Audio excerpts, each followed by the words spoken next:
have I slept an entire week? No, I'm just kidding. You said you wanted to catch up on it.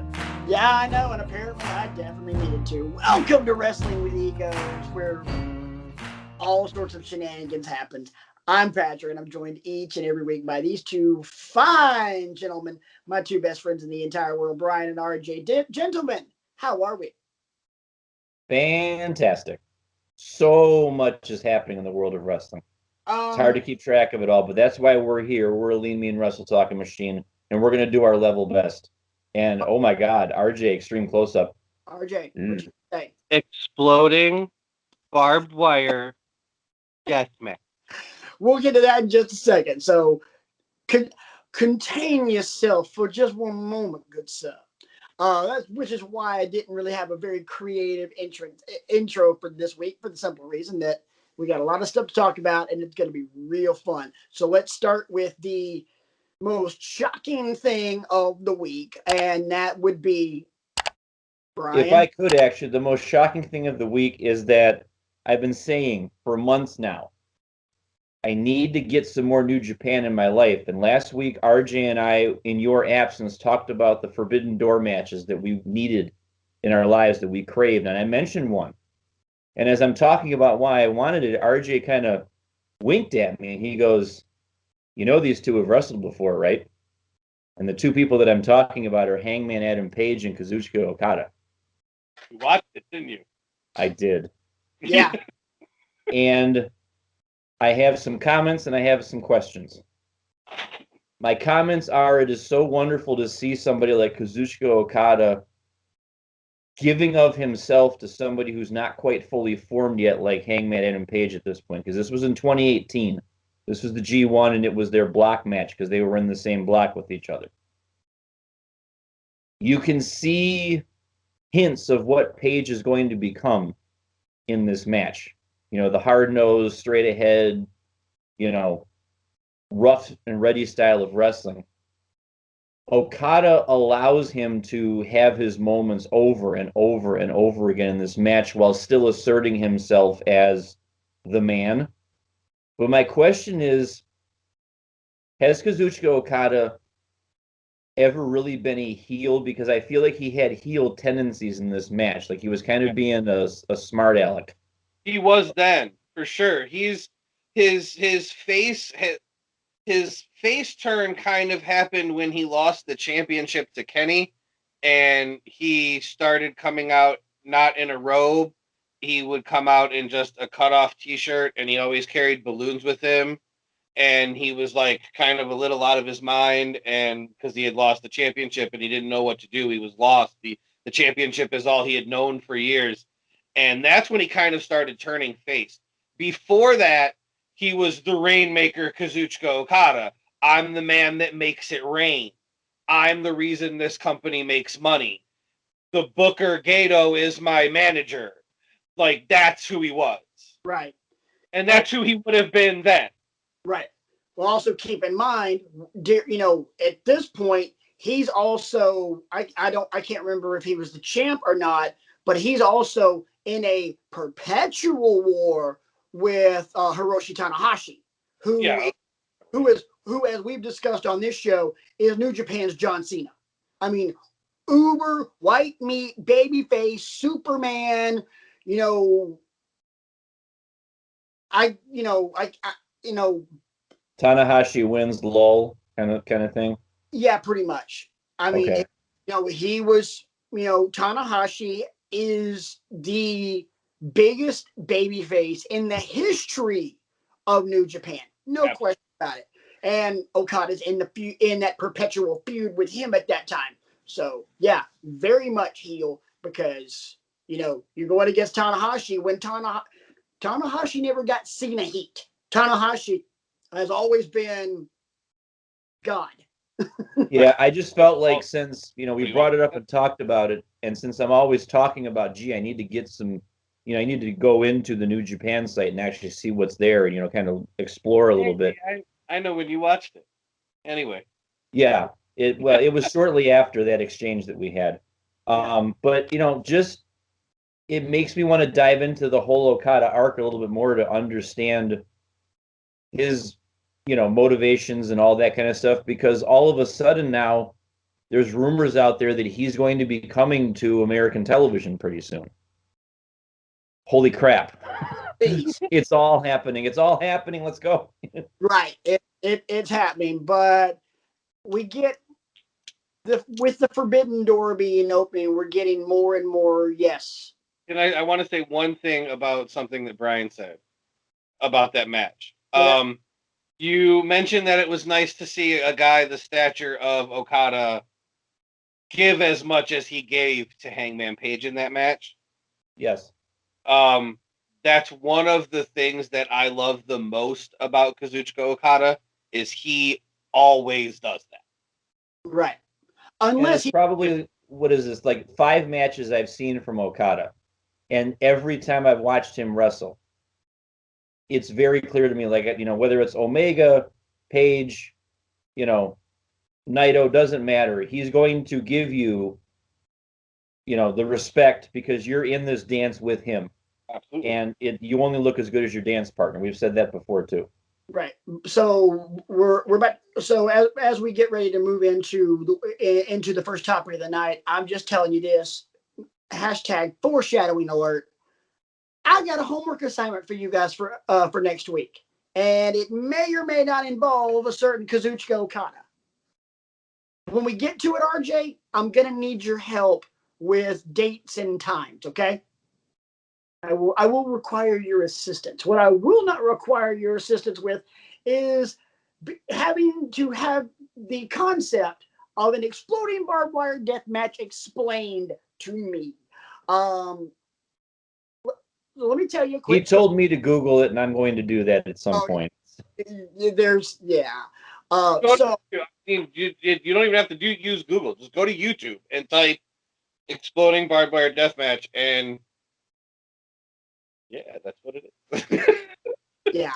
I'm at work on Wednesday night, and we have a gentleman's agreement, no spoilers on Wednesdays, because the only 2 shows that actually, 2 of 3 shows on American television that actually are doing really good work are on Wednesday nights.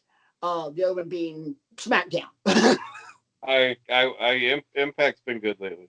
Oh yeah, but major, and also Impact. Well, yeah, Impact is on TV. Never mind. But I say Impact is just on Twitch. You're right. No, it's on Access TV. I watch it on Twitch because I don't get that channel. Me too. Anyway, moving right along. We deal. So no spoilers, and RJ gets on the Facebook on our little Facebook chat and is vaguely freaking out. Yeah. He's like, I can't remember exactly how he phrased it, but I'm not spoiling anything, but oh my God. I said, I'm not spoiling anything. All I'm going to say is I already ordered Revolution, and if anybody wants to come over for it, you are welcome. Right. So, I don't know when I'm going to get to watch, when I was at that point, when I was going to get to watch both shows from Wednesday. So I was like, you know what? I privately messaged him, spoiler me, Bubba. And he literally, all he did was say, Kenny, John, exploding barbed wire death match. Okay. You guys have heard me react plenty of times. You guys have heard me swear. You guys have heard all kinds of things come out of my mouth. I said the phrase, oh my stars. I don't say that. He did say that. But that has never been a phrase that's ever come out of my mouth or in text. And that was the first thing I said. Oh my stars. It was. I was like, where did that come from? My brain exploded. I'm like, whoa. We're doing we're what? I literally, and I mean literally, hyperventilated on my couch to the point where Adrian had to bring me my inhaler and remind me to breathe. Breathe, dog. Breathe. So I think when I was watching, slow down, pay attention to your breathing. Like, oh yeah, I freak. because I recorded it because I watched NXT for reasons that we'll get into later first, because there's some crap going down in NXT too that I am very much concerned about. But the following evening was when I watched Dynamite. And that section at the end, I had to rewind it 3 times to make sure I understood, okay, the 6-man tag ended this way, and now, the Good Brothers are in the ring attacking John and Moxley, and here comes Kenny, and he's getting in John's face, and he said, "What now?" And I knew without even looking at your chats that some stuff was about to go down, because the only exposure I have really to this, and I had never watched the matches bell to bell, the grainy footage that they would always show of Mick Foley and Terry Funk is really the only exposure, and that's like, from again, 9 seconds of grainy footage. So right. I kind of have an idea of how barbaric it is, and I kind of have an idea of how career-altering it can be, which just makes me scared about what John Moxley and Kenny Omega are going to try and do to each other. To put to put it into context in terms of how people are reacting, concerned, all of this stuff. Renee Paquette, formerly known as Renee Young, John Moxley's pregnant wife, tweeted out, "Guys, are you serious? You can't do this to me. If my water breaks, it's on you." Yep. Holy crap. No pressure. No pressure. But, I have one question I want to ask. We can, theorize and talk about our reactions to that news. Cool. But I've got one question in terms of what we're getting out of this. Are we going to get an Americanized version of this? I think Or are we going to get like full-blown FMW bleep, bleep, bleep, bleep, bleep, bleep, bleep? Dude, if it's like a Japanese style exploding barbed wire death match, I will be very surprised. I will too. Why couldn't it be like what they did, was it the beginning of last summer, with that lights out match, and they just turned the volume up? All right. Because that was bad enough, in my opinion. RJ, may I? Yeah. Compared to hardcore / death matches in Japan, that wasn't shit. Yeah. I understand that, but still, the presentation of it. But this was that lights out match. The exploding barbed wire death match is out of the frame in terms of escalation. This is if it's Japanese style exploding barbed wire death match, there are no ropes. There is only barbed wire. There is barbed wire X's across on that barbed wire. And anytime anybody hits the mat or that barbed wire, explosions go off from under and directly around the ring. Right. There's also boards of plywood that have barbed wire on them that are also rigged to blow on impact. And are rigged to explode when thrown into them. Yeah, it's crazy stuff. Let's put it this way. RJ, you and I have watched more wrestling in the American bubble than Bryan has. Bryan's generally been limited to the WWE bubble. What's the bloodiest match on American TV you've ever seen? Oh man, I don't know. I'm sure it was. Give me a bloody match that you've seen. I'm thinking like some of the Dusty Tully stuff from like back in the early 80s. I mean, Dreamer Raven was bad in ECW. Is the first one that comes to my mind. There's a lot of blood in Compact Zone Wrestling. CZW is real hardcore and does stuff like that. Moxley was there. Right.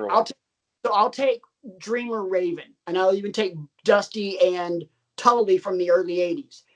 the amount of bloodshed that has traditionally happened in these Japanese exploding barbed wire death matches makes those two matches look like an episode of Romper Room. It's crazy stuff. Yeah. So the level of bloodshed doesn't dive with an American television audience, even if it's that's exactly it. That's exactly why I think we get an Americanized version of it. Because I don't think that they can, whether on pay-per-view or not, I don't think that they can consciously expose their audience that they know is partially kids to that much blood. And I'm not going to lie, guys. The more you talk about this, and the more, like, I guess I always had a concept in my head of what those are, but the more you talk about it, the more uncomfortable I'm getting sitting here. Oh, no. It's gonna be uncomfortable. You should be. If this match goes down, half of what a Japanese style match is, you will be uncomfortable. I'm going to tell you, there's a reason that I am both as excited as I am and also think we're going to get an Americanized version of it. We're going to get an Americanized version of it with two guys named Kenny Omega and Jon Moxley. Like, it's still going to be very uncomfortable. It's going to be in spots very hard to watch. There is no question about it. Right. I just don't know if they're gonna. Seriously, go to YouTube, type in the match name, watch a couple videos if you, as much of them as you can get through, and I don't know that they're gonna go like that with it. No. But I will tell you that with it being those two guys, it'll get as close as they can get. There will be a line that they won't cross, and they will touch that line. Yes, they will. They will put a foot on that line. Also, another reason I am looking forward to this, even though I'm expecting it to be Americanized, hashtag watered down, is the fact that Kenny Omega and Jon Moxley are insanely creative when it comes to thinking outside the box, which fits this match. So the spots that we're going to get are going to be epic and grandiose and amazing, but I don't think I don't think in terms of blood we're touching the Muda scale. And I gotta be honest, thank God. Yeah. I hope. Like, I want. There has to be blood, and there will be, but I don't want like to WWE-ize it a little bit, like John Cena against JBL, when the entire front of his body is all red. Yeah. I've seen death matches where, like on YouTube videos and stuff, where it's the entire front of their body red like that, but it's all wet, like all at one time. Like, it's all wet blood, the whole thing. Like, chest, shoulders, neck, face, stomach. It's crazy. Yeah. I don't think anybody wants it to be that. No. But to put those two guys in a match that's going to have that level of creativity, I mean, shut up and take my money. Exactly. We'll talk more about it as we get closer to Revolution and as we kind of build toward more of it. I'm really looking forward to see where we're going with this. Don't forget, we got Shaquille O'Neal on March 3rd. Thank you for doing that. You know why? Because let's segue to March 3rd, because there's something else I want to talk about, and I'm not kidding when I say these words of the topic I would like to discuss. The WWE Women's Tag Team titles, because they're going to be defended on March 3rd when the really pointless and horrible tag team of Shayna Baszler and Nia Oh My Hole Jax take on the winners of the first ever Women's Dusty Cup, Dakota Kai and Raquel Gonzalez. I, believe it or not, am looking forward to this match. And here's why. It sure as crap isn't because of Nia Jax or Shayna Baszler. It is because of Dakota Kai and, more importantly, Raquel Gonzalez. Holy crap, that girl is a star in the making. Extremely athletic, extremely built. She has the look. She has the charisma. If you heard that promo that she cut on both Baszler and Jax on Wednesday, we all know Dakota can work a mic. I mean, there's no, especially once Dakota turned heel after War Games, we realized what she was capable of. I am hoping beyond hope that Kai and Gonzalez win this for multiple reasons. Number one, it puts a massive emphasis on the women's division in NXT, which is globally, in my opinion, the best women's division in wrestling today, bar none. Screw Raw, screw SmackDown, screw any other promotion. It's NXT's women's division is the deepest. Even with Rhea Ripley and Bianca Belair being a part of the main roster now, doesn't matter. So I think that happens. Also, I think that them winning re-legitimizes the women's tag team titles, because ever since number one, Bayley and Sasha lost them, and you also broke up the Iconics, you don't have a women's tag team. For the record, why you would break up the Iconics and then bury both of them is idiotic to me. But moving right along. For me, again, you need this title change to happen to breathe life back into these titles. And if you're not going to do it, you might as well just scrap them, because the women's tag team titles are becoming less valuable than the 24/7 title, in my opinion. I'm gonna stop talking. Bryan, you go. I think it's going to happen for another reason too. Shayna Baszler in particular, it probably angers me the most the way they've booked her. Oh God, yes. Because she's another one of these people that if you had, and we could say this about dozens of people in WWE's employ, but if you had a good writing team behind her, that sits down and says, what do you want, to be presented as? What message do you want to convey? She could have already been a multi-time women's champion by now.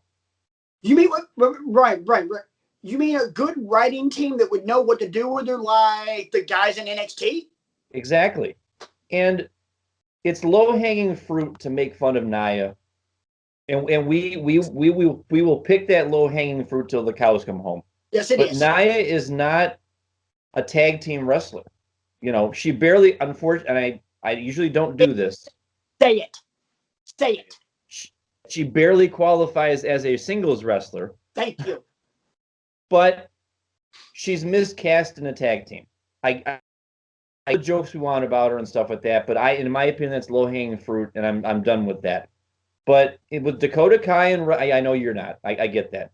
That's why I was grateful you weren't here last week in that regard, because we would have had my whole jokes the entire show, and I'm not here for that. Guilty. Let me get my point out, please. Got the ball on that, Patrick. Dakota Kai and Raquel Gonzalez make sense as a tag team, because eventually the long-term story here is pushing Raquel as a singles competitor, yes, which you can do down the road. But they have chemistry. They've had each other's backs for at least a year now. Nobody questions the tag team, which is why you put the belts on them, and then you take on whomever you want. Candice LeRae and Indy Hartwell, for example, come to mind. They could be the first ones to take a run at him. They would lose ultimately. But I think you miss some of these titles that you have just kind of hanging off in the ether somewhere. And the women's tag championships, unfortunately, are one of those titles. Agreed. RJ, your thoughts? I don't really have. I have not really followed it at all. I wish Shayna Baszler wasn't a tag team wrestler. I'll say that. Yeah. Yeah. Well, and this is a means to that end. I mean, you take the belts off of them, we can go back to cultivating that depth we've talked about. Right. You know, have Shayna go after Asuka. I would love that. Good God. You know, have Shayna go after Bianca eventually becomes the champion. Have Shayna go after Sasha. Right. No. Have Shayna go after Asuka because now aside from Charlotte, there's nobody to go after Asuka because Lacey Evans is now gone for the next 9 months. Right. We're not going to talk about Lacey, but we're not going to talk about that angle that they're low key trying to push. We're not even going there. Next topic. We're going to go back to Wednesday on NXT. Because if you missed TakeOver, Finn Balor defeated Pete Dunne to retain the NXT Championship. Danny Burch and Oney Lorcan, got involved, and they're beating up Balor. Here comes the 3 standing, literally, members of the Undisputed Era. They help clean house. Adam Cole super kicks Finn Balor. Then super kicks Kyle O'Reilly. What the crap? Fast forward to Wednesday. Adam Cole brainbusters Kyle O'Reilly on the ring steps. Carted out storyline injury, which subsequently led to a bunch of idiots inside the Capitol Wrestling Center tweeting out that he had a seizure. And then excuse me guys, hashtag rant mode on, the wonderful world of wrestling Twitter, that positive environment, hashtag burning crap-filled cesspool, decide to jump on WWE's ass for pushing the narrative that Kyle O'Reilly had a seizure, which, by the way, they did not. They did not do that at all. No, they certainly didn't. RJ is the last person in the world that will ever defend to his final breath a WWE thing, but he will that. Why? Because it didn't happen. It's not even close. Yeah. If RJ is defending it, then it is an outright. It was the idiots in the arena that were taking pictures of Kyle O'Reilly on the floor and taking pictures of him on the gurney and sending out that he had a seizure, and it, the snowball started rolling and it got out of hand, and we had Sean Sapp posting like, I don't know what's going on with Kyle O'Reilly, but I'm trying to find out, and like, he had a seizure. It became news. Yeah. All because these idiots wanted to lie. In the meantime, WWE didn't push nothing. WWE had a storyline that they were doing where Kyle O'Reilly was going to get carted out of the arena because he took a brainbuster on steps. And that's what happened. And that's right. And as soon as WWE was asked, did they instantly no. They never tried to push it ever. No.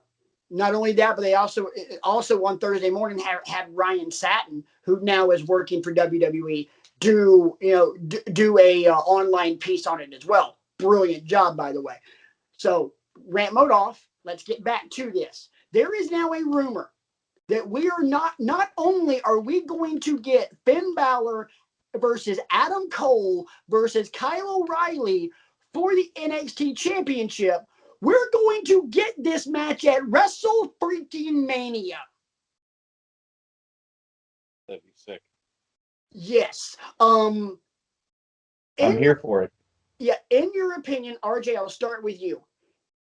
Is this the right? First off, 2-part question. Number one, is this the rivalry that NXT really needs to kind of inject some energy into the main event of this? And number two, is this the start of an Adam Cole solo run, which by the end of the year will lead him to be on the main roster?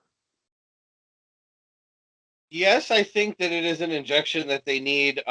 We've talked about it in the past. Me and Bryan talked about it a little bit too when we were together about Undisputed Era and how long it's been together, and does something need to change there? Like, it was a topic that has been breached before, and I didn't necessarily think that it was anything that needed to end, but I mean, I guess in some way we kind of saw it coming because we started talking about it. I think it's fantastic. I think it does lead to an awesome Adam Cole singles run. I also think that it leads to a Kyle O'Reilly title reign. I don't doubt that as well. I also think it leads to WWE kind of, sort of, in a way, but not really, recreating the Kyle O'Reilly Adam Cole feud from Ring of Honor, because wow. which was amazing, and it wouldn't be the first time they did it. They did the Sami Zayn Kevin Owens rivalry, which, hell yes, even in WWE it was awesome. So kind of goes back to the last time I was with you guys, and we kept using the phrase, "Oh, the possibilities," because one, Kyle O'Reilly with the title. Two, Adam Cole is a heel by himself. By the way, if Undisputed Era is truly splitting up and Adam Cole is going on his own, then you got to give O'Reilly and Roderick Strong different music, because Adam Cole needs that music. Why? Boom. He needs that. Substitute shock the system with Adam Cole, baby, and you're done. All you need to do. Anyway, so it frees Kyle O'Reilly up to be champion. Frees O'Reilly and Cole up to have an amazing feud. Frees Roddy up to do his own thing, which he's been needing to do for a very long time. Don't forget, ladies and gentlemen, Roderick Strong is one of the best technical wrestlers on the freaking planet. Right. And fingers crossed here, it frees up the Prince to go back to Monday Night Raw. Or better yet, go back to Smackdown. Smackdown, with the way it's being done, I would not mind seeing the Prince get in Roman's face. Didn't think about that. That's good stuff, yeah. Don't get me wrong. I do not want to see him on Raw, because Raw is a burning cesspool. Raw is garbage. SmackDown's actually been really freaking good the last 3 months. I don't know how to follow that up, because I was not thinking about that. Because one of our fill in the blanks from last week, for those that missed it, was the perfect person to eventually take the title off of Roman Reigns is blank.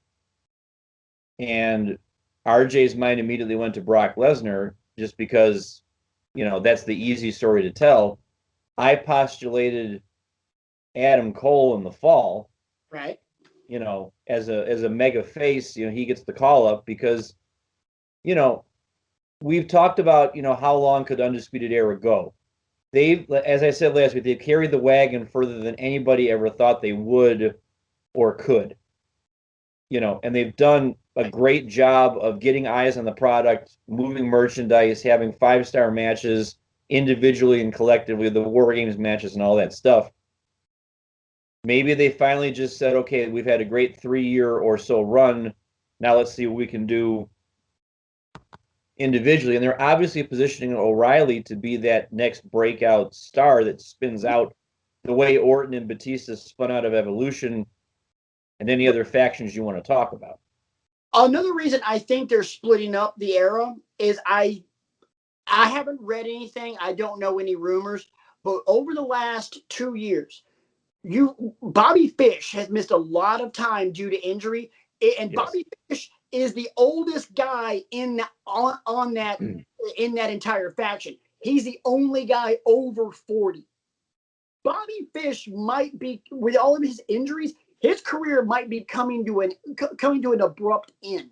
Which, if that's the case, then you gotta split them up and let all 3 of these guys, who are no slouches as singles wrestlers, do their own thing. The one thing that you mentioned from last week and fill in the blank that I vehemently disagree with you on is Adam Cole as a face.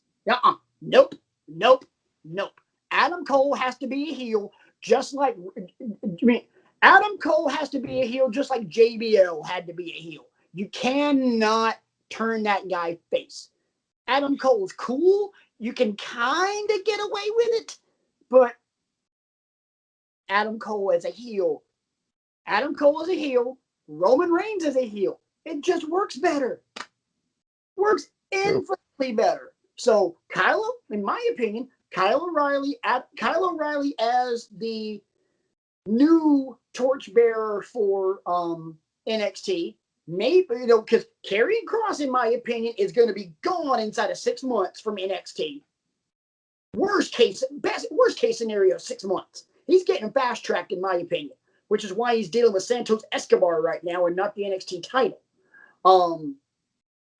Adam Cole on his way to the main roster. He's too damn good.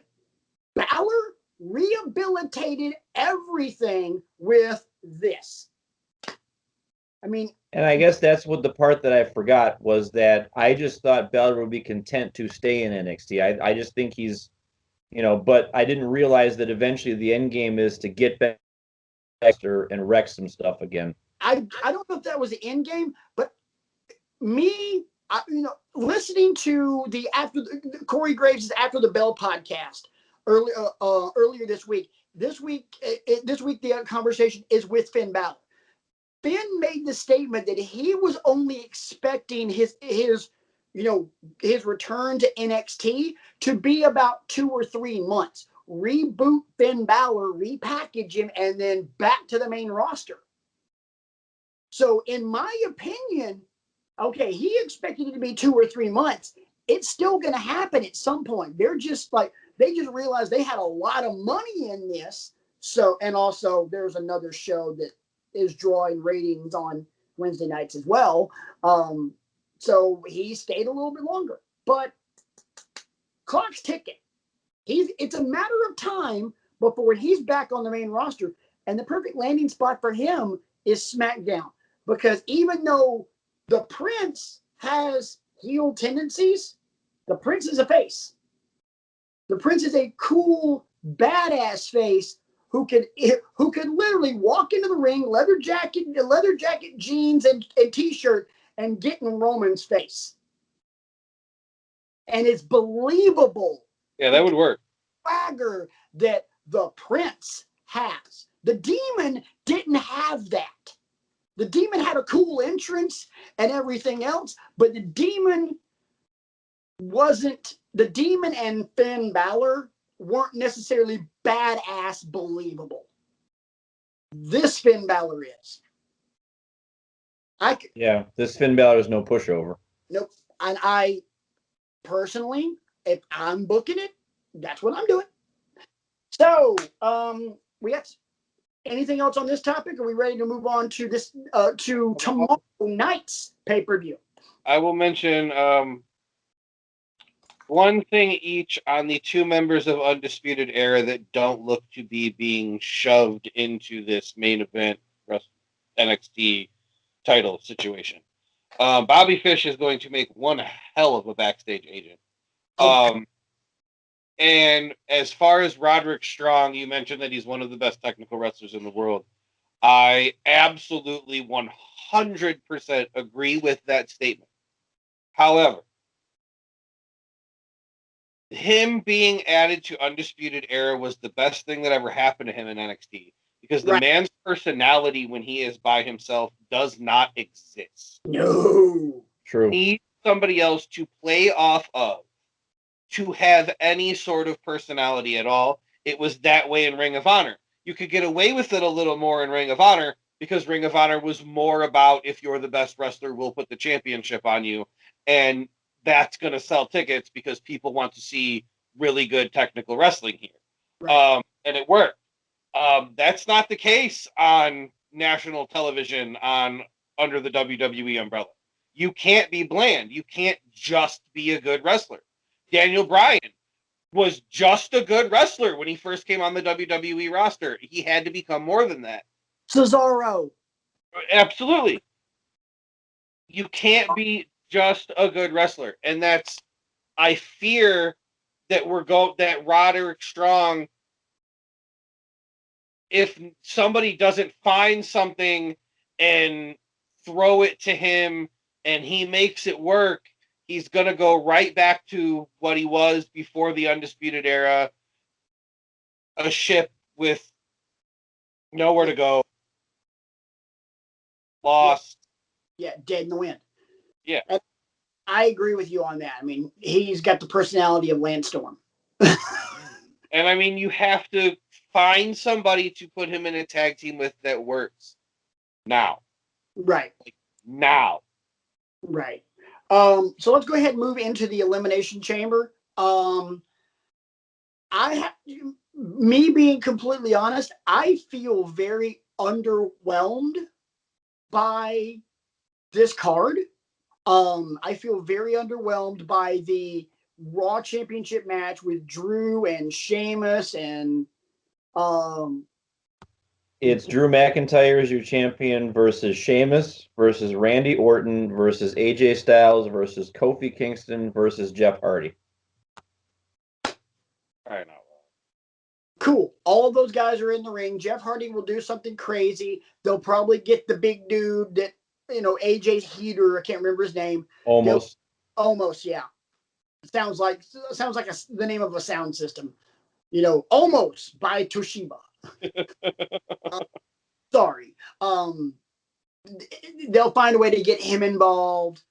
It wouldn't surprise me if they, if Sheamus got the win here.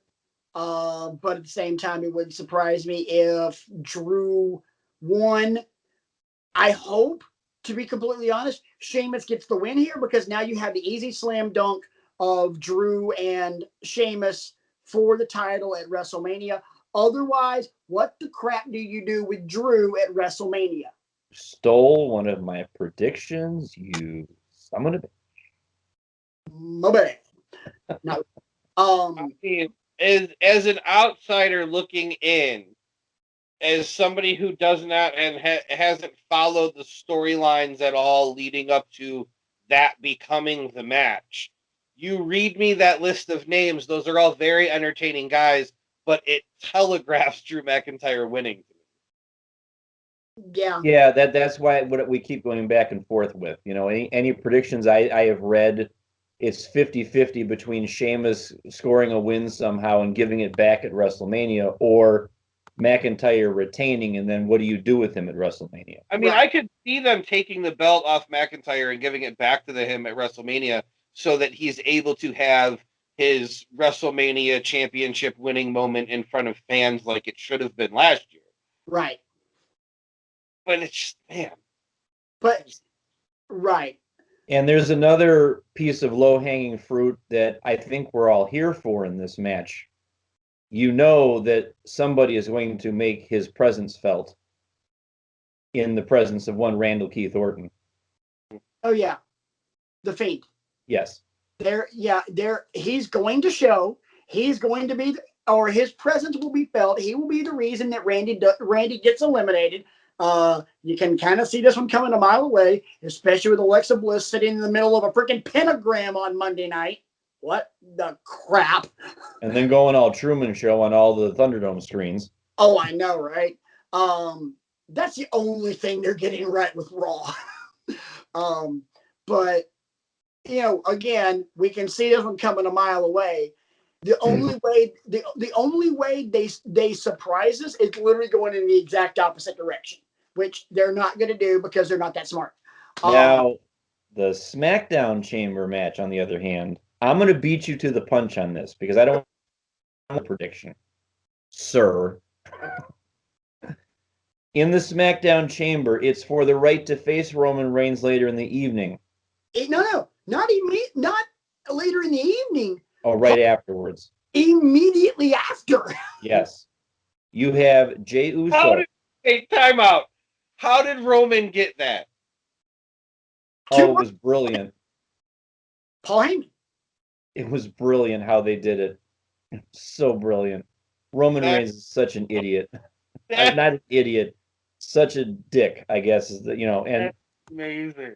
That's the character. I mean, just that's phenomenal for his character. Like, that's so all good. the contract says is that I have a match at Elimination Chamber. It doesn't say I have a match in the Elimination Chamber. So you get to wrestle me after the chamber match is over. Yeah. Loophole. I mean, Yep. the only person that exploited a loophole better in the history of wrestling was Chris Jericho in WCW. So in this SmackDown chamber match, you have Jey Uso versus Kevin Owens versus King Corbin versus Sami Zayn with that beard shaved. Trim the beard, dude. Just trim it. Just tighten it up a little bit. That's all I'm asking you to do. Versus Cesaro versus Daniel Bryan. I'm here for the wrestling. And here's what's going to happen in this match. Because you accomplish a couple of things with what's going to happen here. Daniel Bryan wins the Elimination Chamber match. During the ensuing match with Roman Reigns, you have to re-legitimize the Money in the Bank briefcase. Miz cashes it in during the match to make it a triple threat. So Roman Reigns says, fine, I'll just pin the Miz. You've re-legitimized because you're going at Roman with the briefcase. You've re-legitimized what the power of the briefcase can do for you. And then you turn that around, and now you have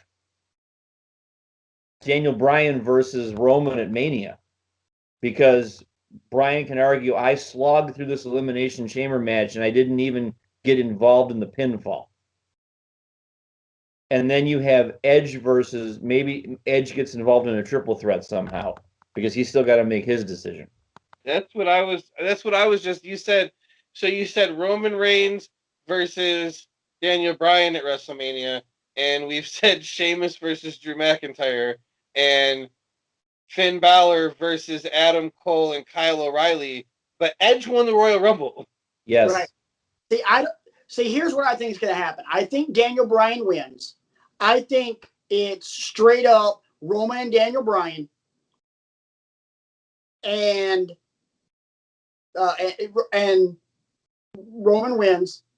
Edge is going to show up and spear Roman because Roman speared him on Friday night. There's your WrestleMania main event. Edge beats Roman. Miz beats Edge. God, it's so much heel. I mean, he'll heat like a mug, but he'll heat like a mug. Predictable as a mug. Put that sign down. You know the Miz is an awesome heel. By the way, we're foreshadowing. We're breaking those up. I just want baby faces to rule all. You do. We know this about you, Bryan. So, all right, moving right along. And also, why the crap are we having Baszler and Jax defending against Bianca and Sasha, other than to further the Bianca versus Sasha storyline? Let me break it down for you. I have a PowerPoint presentation prepared. I saw that graphic and laughed. Cut that man's mic. Let's go ahead and move on. Bryan, it's time to break out your favorite game in the whole wide world. It's been a long time. We shouldn't have left you without a dope beat to step to. We got a little yes, no action here. Oh, come on. You know you love that, Aaliyah. Come on now. We're going to play a little yes or no. We trotted out fill in the blank last week, and we got so many cards and letters sent into the home office here in Grand Rapids, Michigan, that we decided we're going to bring out another oldie but a goodie. We're going to bring out yes or no. Basically, here it is. I'm going to present a statement. If you agree with it, you're going to throw up your yeses. If you disagree with it, you're going to throw up your no's. And if we feel the need to expound on it, we'll expound on it. If it's self-explanatory, we'll just move on to the next one. Guys, to Bryan and RJ, I did lose my yes/no card, my matching yes/no card that Bryan created for both of us. But I did have the lovely Hello Nurse help me out with replacements. Didn't do it in my handwriting because hashtag illegible. Those are very vintage signs you have there, Patrick. Old Broadway. I like it. They do look very good. Yes. And yes, they do. And again, credit to the lovely Hello Nurse So, Outstanding. Here we go. Here comes your first yes or no question. Yes or no, Kyle O'Reilly will be NXT champion before the end of 2021.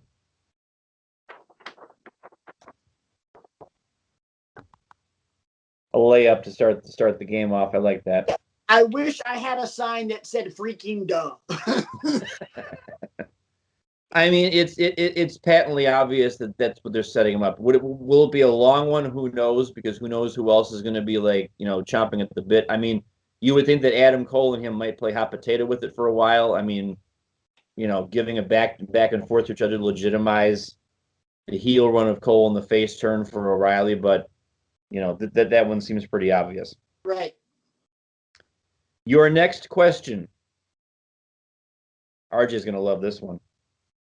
Hangman Adam Page will be officially affiliated with the Dark Order before the end of 2021.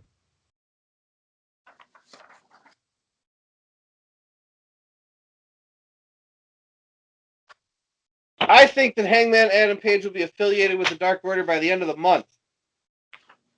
Yeah, it seems like because they came out and saved him from absolutely the beat down on Wednesday too, and I do like that angle because they're presenting it as though they have his best interest at heart. They're not trying to confuse him or double cross him. They just genuinely care about him and don't want to see him get beat up. I think what's happening with this, remember how we initially, it's obviously before the death of John Huber, how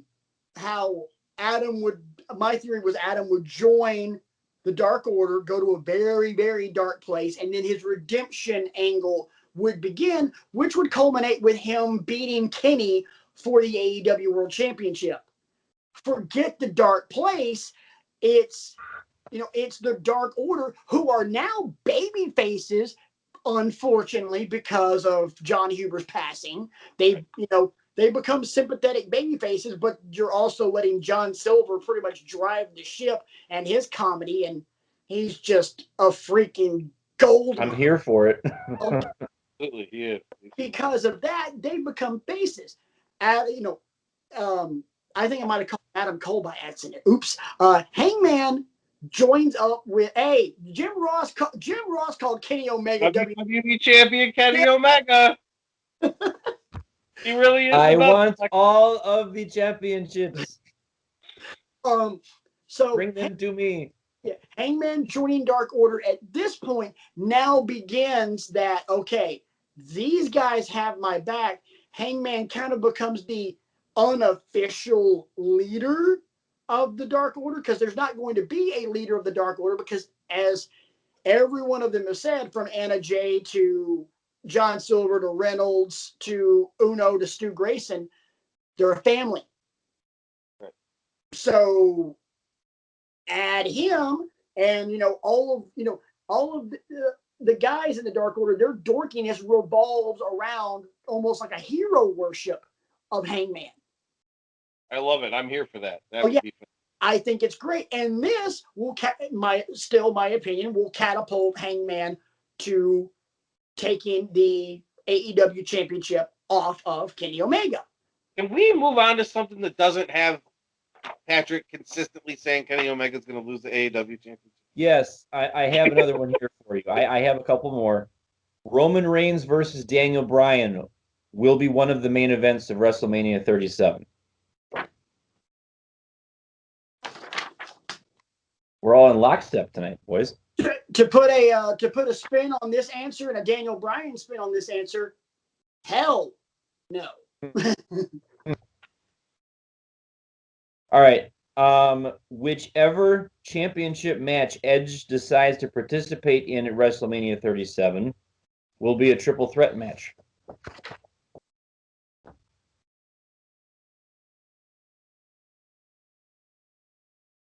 You love to see it. It's Edge and Roman. It's Edge and Roman. It's Edge and Roman. I got to be honest. If it's not Edge and Roman, I'm going to be disappointed. Even if it's Edge versus Balor, I'm going to be disappointed. I mean, I was thinking about it during the week. A triple threat match in some ways is safer for him because he's not taking all the bumps.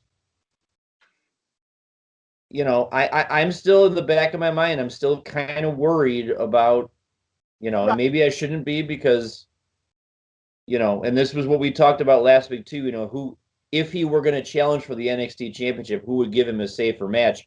And RJ said, no doubt Balor would, you know, because Pete Dunne's style doesn't match up well with Edge. Right. Well, here's my thing, and you know, kind of continuing a theme with the name Adam. Adam Copeland is going full bore at this until he decides that he is done with wrestling from now on.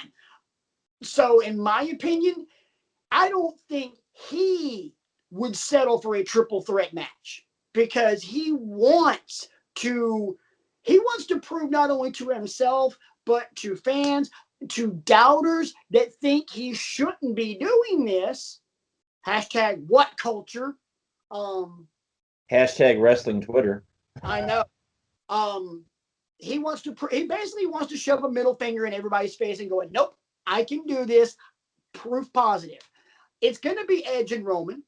I don't know how that's going to pan out yet, but it's going to be Edge and Roman, especially if you watched Smackdown on Friday night.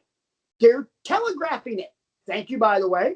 Roman did not spear Edge just as a one-off. There's going to be payback.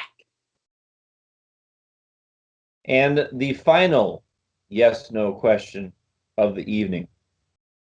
The winner of the AEW Women's Eliminator Tournament will come from the Japanese side of the bracket.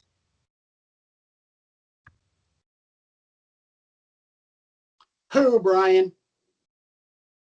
Now, I'll admit I don't know who because I didn't look at all the names, but I feel like if you're going to have, you know, all of these women involved in the tournament and you want to grow your international audience, having a Japanese wrestler win this tournament would be a great way to do it. That's going to happen.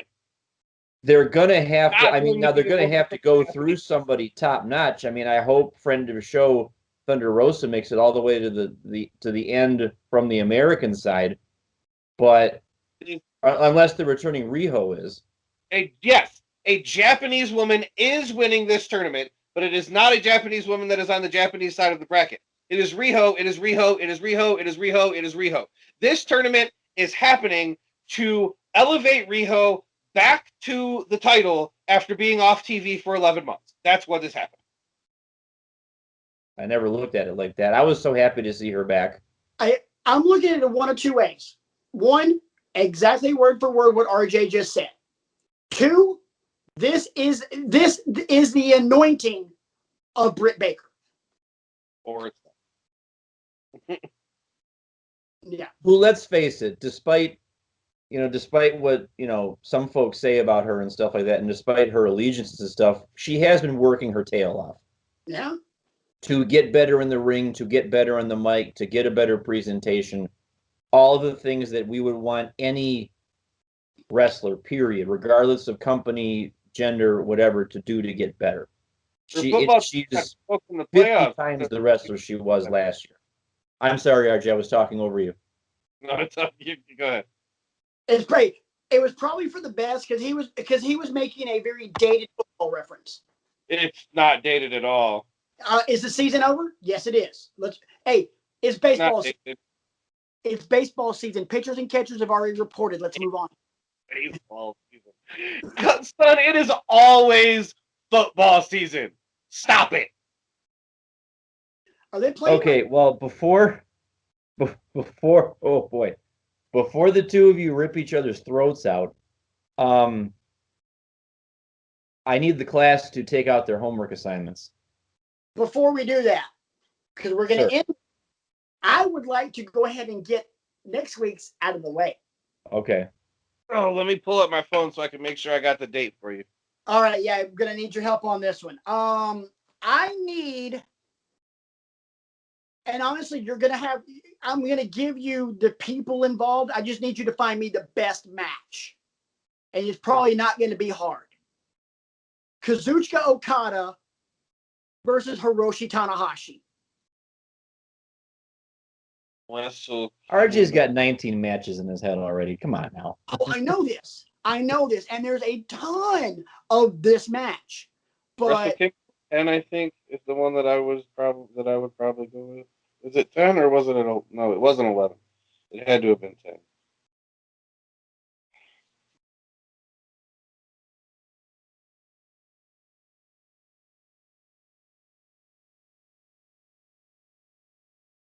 Yeah, I would go with Wrestle Kingdom 10. All right. Wrestle Kingdom 10, Hiroshi Tanahashi versus Kazuchika Okada. That's your homework next week. If it's Wrestle Kingdom, it's easy to find. Yes. I think I just found it. Yeah. Sure. Yeah. if we're talking, if we spent the beginning of this show talking about Okada and talking about heel and face and how good he is and blah blah blah blah blah, let's review Okada at his best. Yeah, that would be. How do you feel about a double homework assignment? Well, I gave y'all a trilogy, so okay. RJ, it's only fair. RJ, jump Let in. me find the date. Let me find the date. Is it Okada or is it Tanahashi? Yes. It's Okada. Oh wait, you're gonna give us Okada and Omega, aren't you? No, I'm not. Because he already did. Oh, that wouldn't stop him. Oh. No repeats, bro. Hang on, I'm trying to find the date. All right. Keep talking. I'm trying to find the date. Well, while you're trying to find the date, let's go ahead and get into this week's homework assignment, dear Professor. Well, this week's homework assignment was given 2 weeks ago, and we extended the deadline so that the Reverend of the Rant could rejoin us this week and talk about it. Yes. The trilogy of matches that were had between Batista and Triple H. And apologies are in order because I got the name of the third pay-per-view wrong on multiple occasions. It started at WrestleMania 21. They had the return match at Backlash. Their third match was the Hell in a Cell match. It happened at Vengeance that year, not Judgment Day, and I apologize for that. So I will let you guys hold court before I give my opinions. I wanted to know what you thought about the whole presentation, lock, stock, and barrel. I thought it was a good rivalry. I would not say a great rivalry for the simple fact that Triple H got his ass kicked in 3 different matches. And I truly believe if this was going to be a great rivalry, then in some form other than just your build to all 3 of these pay-per-view matches, Triple H should have gotten an upper hand. But he didn't. And all 3 matches, albeit really good in their own specific ways, they all followed a very specific formula for all 3. They were almost identical. It's an even match in the beginning. In the middle, Triple H dominates. In the end, Triple H gets his crap kicked in. And the ass kicking that Triple H takes in each of these 3 matches gets longer from match to match. WrestleMania, he got his ass kicked for the last 7 minutes. At Backlash, it was about 10-ish. The last 15 minutes of that Hell in the Cell was a massacre. It wasn't even funny. It was like me playing WWE 2K20 on PlayStation with the difficulty jacked all the way down. And me giving the CPU no damage. Like, you can't do damage to me even if you hit your finisher 400 freaking times. I'm going to still kick out before 1. That's how bad of an ass whooping the last 15 minutes were. It was, to me, I'll give it a B across the board. Because I looked at it in terms of like the whole trilogy as a whole, not one movie, not not New Hope, Empire Strikes Back, Return of the Jedi. Whole trilogy as a whole. And I give it a mid-grade B. Not a B minus, not a B plus. It was good.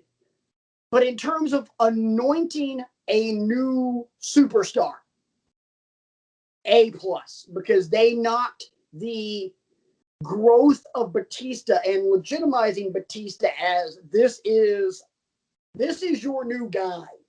And they knocked that out of the park.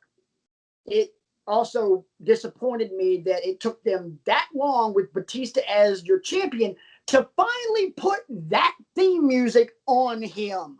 The Saliva theme music, which Xavier Woods from Up, Up, Down, Down loves beyond anything else in the entire world, which we've talked about, maybe top 5 best entrance themes of all time. So Batista's rise, A plus. Trilogy, because literally I was watching the same match 3 different times, except Triple H is getting his ass kicked longer from 1, 2, and 3. It got to be. AEW apologist, you're up. My grades are going to be about the same. I wanted to talk about it more as a trilogy than as 3 separate matches because of the way that I feel about Dave Batista and his work. I'm not a huge fan, never have been. I made it known on the show when you gave the homework. I don't particularly care for watching Batista matches. He has done some good character work in his time in professional wrestling, which leads to him being a phenomenal actor since he left. But I don't like. But I don't. Why is Gamora? I don't like watching him wrestle per se. But I've always loved Triple H. Triple H was my favorite wrestler for a very long time, early teens through for more than a decade. Triple H was my favorite. So I never hate watching Triple H matches, but it's hard to get through matches of even people that I enjoy when it's Batista. I've just never really been a big fan. I respect the hell out of the man as a fellow asthmatic. I don't know that I could ever do what he did for as long as he did it with the asthma problems he has since come out and said that he had during his career. With that said, I think it may have shown a little bit. I think there were times where he was slow with big bursts of go. He's slow with big bursts of go. That's a lot of what Batista is, and his entrance music. But what the trilogy did was make a guy they wanted to be a superstar into a superstar at the expense of the only person it could have come at the expense of. Yeah. To get Batista to where they got Batista to, he had to repeatedly beat the shit out of Triple H. There was no other way to do it. And it was perfectly done the way that they chose to tell that story over time was as separate stories throughout. It was phenomenal the way that it was WWE being good when it was good. Like it was them telling good stories back when they told good stories. Like I mean it was everything that we had grown to love about them. And I've always been behind his entrance music and his pyro, and that's cool as hell. And I get it. I don't bemoan people who like Batista. Like, I judge you if you are a fan of Bill Goldberg. Yeah. I won't say the same thing about Dave Batista. You think? Yeah. 100%. He's not my cup of tea in the same way that the Young Bucks aren't other people's cup of tea. He's just not. Right. But as a story, absolutely great. Absolutely phenomenal. Ryan, before you jump in and give your thoughts, I got a question for you, RJ. All right. Go back to where we were at WrestleMania 21, that time frame. Think about what else is going on with the other show. You're also anointing a new guy, a new champion there in John Cena. Literally, they both became champion overnight, on the same night, and they were building from there as their legacies, their individual legacies. Just kind of fantasy booking here. Flip John Cena and Batista. Batista takes the title off of JBL. Cena takes the title off of Triple H. Now, Cena is still, Cena's still Cena. He rises to his popularity the exact same way. Batista rises to his popularity the exact same way. But they take their championships off of the other guy. So if that happens, is Batista as big of a thing as he became? Is Batista by beating JBL, hypothetically? I don't think he is. I think it had to be Hunter. I agree. Cena didn't need to beat Hunter. Batista did. Right. Cena didn't need to beat a particular person. No. Batista absolutely had to beat Hunter. Although Cena could have beaten, sorry, Brian, Cena could have beaten Simon Dean and still been John freaking Cena. Absolutely. No question. That angle might have been intriguing to see what they did with it, because part of Triple H's misdirection leading up to WrestleMania 21 was, I think you should go to SmackDown and challenge JBL, because then Evolution will be running this whole industry. That would have been interesting, but I also think it might have stretched the storyline too thin, because now you've got they're taping on different nights, they're on different shows. How do you what's Evolution's agenda, that kind of thing. That part of it intrigues me a little bit to see where they could have gone with it, but then you'd almost have to have Batista kind of like bringing guys in, okay, now I need underlings for me, to accomplish what Evolution Ultimate was able to accomplish. But I don't know that works the more I think about it. It was a treat for me to go back and watch these matches again, because I remember as they were happening being, really into them. As a trilogy for me, I'm giving them a B+. Because I thought, the Hell in the Cell match in particular was one of the more brutal ones that I can remember watching up to that point. I mean, yes, Shawn and Taker was brutal, and yes, the one, Foley and Triple H was brutal and stuff like that, but I saw things in this Hell in a Cell match that I had yet to see before. I had yet to see a chair wrapped in barbed wire. I had yet to see people getting lashed with chains and stuff like that. I know they weren't really getting lashed with chains, but still, the presentation being what it was. And the fact that Triple H's mutton chops were on fleek. I mean, those were some nice mutton chops he had going on there.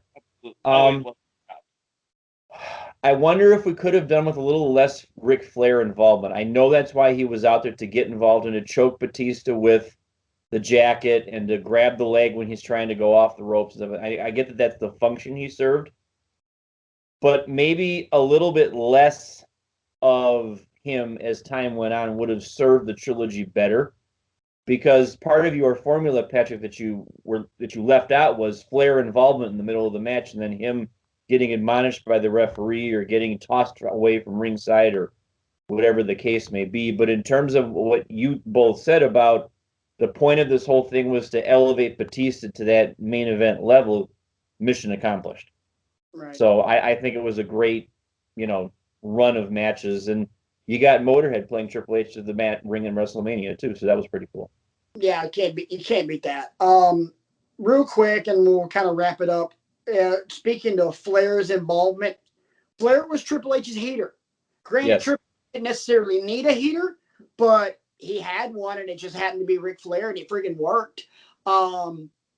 So Flair getting involved in stacking the deck against the guy, it's against the guy they're trying to make. Just, more adversity, and the more adversity you overcome while you're rising to the top of the mountain, the better the story. I get that. I don't. That's just something I didn't notice it at the time, but I noticed now. I'm like, gee, Rick, really? Do you need to? But I guess yes, you do need to, because that's the function that you're serving out there. Daniel LaRusso had to go through everybody in Cobra Kai before he got to Johnny. I mean, no, seriously. I mean, I know. Hey, Eminem's character in 8 Mile had to go through every one of those guys, every one of Anthony Mackie's boys before he got to Anthony Mackie. I cannot believe I just made an 8 Mile reference, but I totally did. RJ just rolled his eyes, and that actually made me think of the most recent episode of Up Up Down Down Uno. They bring up Insane Clown Posse. Oh, yeah. And no, that actually has nothing to do with me rolling my eyes. At least I want to say at least 3 of the 4 of them marked out for ICP. Okay. Talking about the Gathering and talking about Juggalos, and you were the first person I thought of, sir. Fantastic. I was watching that, and I'm like, oh, the RJ first Juggalo people think of. Right. RJ, why were you rolling your eyes? Because I can't stand that movie. Okay, I can't either. But talking about 8 Mile. Yeah. Oh yeah, it's god awful. But I don't like. But Oh yeah, the reference was there. Oh yeah. You got to go through the goons before you get to the uber heel. Storytelling 101. That's how a hero overcomes adversity. Every video game that's been made over the last 10 years. You got your mini bosses before you get to the big boss. How many underlings has Mario had to beat to get to Bowser? There you go. RJ, what was the other part of the homework assignment that you were looking up? Okay, so the match happened on. So watch this one first, and then watch the other one. So, it's February 12th, 2012. So 2/12/12, and it is IWGP Heavyweight Champion Hiroshi Tanahashi taking on a young lion who has just returned from excursion, Kazuchika Okada. So watch this one and then watch the WrestleMania 10 one. Wrestle Kingdom 10. Yeah, WrestleMania. Wow, Wrestle Kingdom 10. Woo! And Kenny Omega, everybody. Right. Well, before we get out of here, guys, any final thoughts? How did you not mention that Tully Blanchard is going to wrestle? Because I forgot. We'll talk about that next week. Mainly because number one, I need to go to bed because I got to be up really early in the morning. And number two, take a wild guess, boys and girls. Yeah, I got to pee. Tully Blanchard's going to wrestle. Sting took a bump. Yep. Yeah, we got some things to talk about. Yeah, plenty of stuff to talk about. So that being said, hit the music. The music probably already going. I don't know why I said that. But I want to thank you guys for joining us each and every week on Wrestling with Egos. Don't forget to hit like, subscribe, share, all that good stuff. Click the bell for the notifications. Tweet us. You guys have seen the socials. Email us. Call the 900 number. Scheme Gene will probably give you some fake Dave Meltzer garbage like Kyle O'Reilly had a seizure, or Ricochet it gave birth to Casey Catanzaro's baby. Something like that. Yes, I went there. Deal with it. Bryan, for RJ, I'm Patrick. Thanks for watching Wrestling with Egos. We'll see you next week. Enjoy the Elimination Chamber, because this is why we love wrestling. I don't know why I did that either, but whatever.